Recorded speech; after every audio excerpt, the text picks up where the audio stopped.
Today's Wheelie Good Tips is brought to you by Permobil. Thanks guys for your support. The pieces of equipment I see us dealing with would be a phone and maybe a laptop. Yep. So definitely one of the priorities, it seems, with the client on the ward is phone use, and that's so they can maintain communication with loved ones.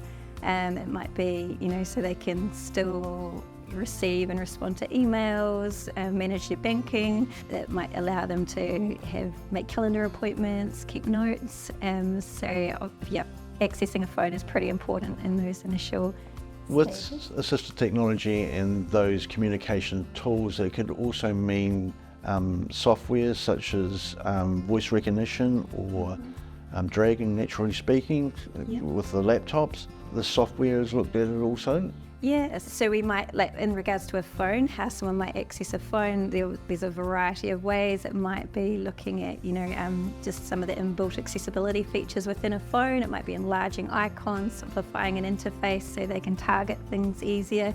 It might be looking at alternative styluses with different grips, or could also be things like voice access. So that's some of the things for the phone we might look at, and if we're looking at laptops or tablets, we might be considering things like speech recognition software or different ways of navigating a screen. Is there a preference with voice recognition through Android or Apple? I mean, I've heard that Apple's easy to teach and that Android still has the capabilities, but is that the case just with this equipment? Yeah, so currently at the moment there is still a slight difference between Apple and Android voice recognition.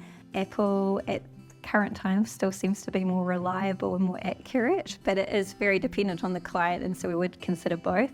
On Apple, they have another inbuilt layer of voice recognition called voice control, which gives a user more ability to navigate the phone more easily than, say, what Android has. Apple as well, you can more easily wake the phone up hands-free as opposed to Android, which is a little bit unreliable and definitely depends on the type of phone you have.